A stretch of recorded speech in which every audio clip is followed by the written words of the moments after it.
Hello អ្នកគ្នាខ្ញុំបាទម៉ាំឡង MC ចឹងថ្ងៃនេះដែរខ្ញុំមកណែនាំ server មួយដែលមានឈ្មោះថា server ព្រះច័ន្ទ MC ឥឡូវមកមើលពីរបៀបចូលលេងអ្នកគ្នាមុនដំបូងអ្នកគ្នាទៅដើររក NPC មួយ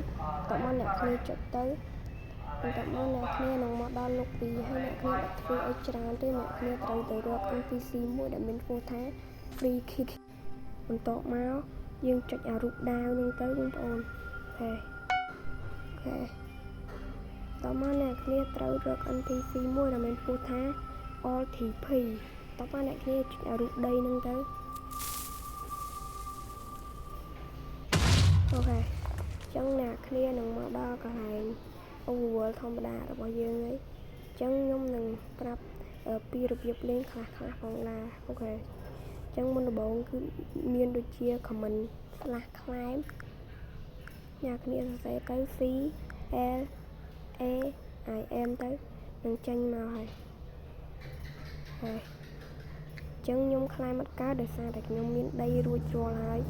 ហើយនឹង comment ទី2គឺ comment /spawn អ្នកគ្នាគ្រាន់តែសរសេរទៅគឺ /spawn នេះសម្រាប់អ្នកលេងចាស់នឹងលូតចឹងហីអូខេហើយខ្ញុំនឹងប្រាប់ comment ផ្សេងទៀតអូខេចឹង comment ផ្សេងទៀតនោះគឺ comment /home